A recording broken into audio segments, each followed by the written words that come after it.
So you may have heard the words Medicaid and Medicare in discussion of public health care coverage, especially right now.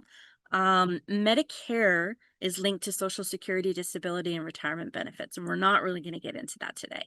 Um, Medicaid is need-based healthcare coverage that's linked to household income, and then there's also some programs to give people access based on disability and a few other factors. Each state runs its own Medicaid program, and it's funded by both state and federal funds.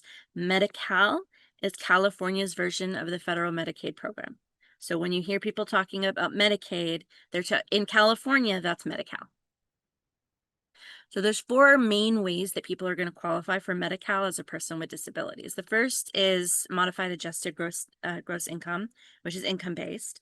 The second is if the person is an SSI recipient, and we'll talk a little bit about SSI later. The third is there's some specific programs that are still income based, but not based on the same criteria as the modified adjusted gross income. And then there's the 1915C home and community-based services waivers. If your child is a regional center client and you are getting Medi-Cal because your income is too high and they put you on what they call the regional center waiver or the institutional deeming waiver, that's this.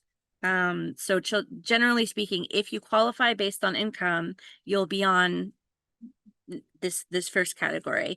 And if you don't qualify based on income, the regional centers have a mechanism. And there's a few other Medicaid waivers as well. There's also one for kids with medical complex, or for people in general with medical complexities who aren't regional center clients. But generally, if you're not qualifying based on income, your child can still be potentially eligible for Medi-Cal based solely on their income through institutional deeming.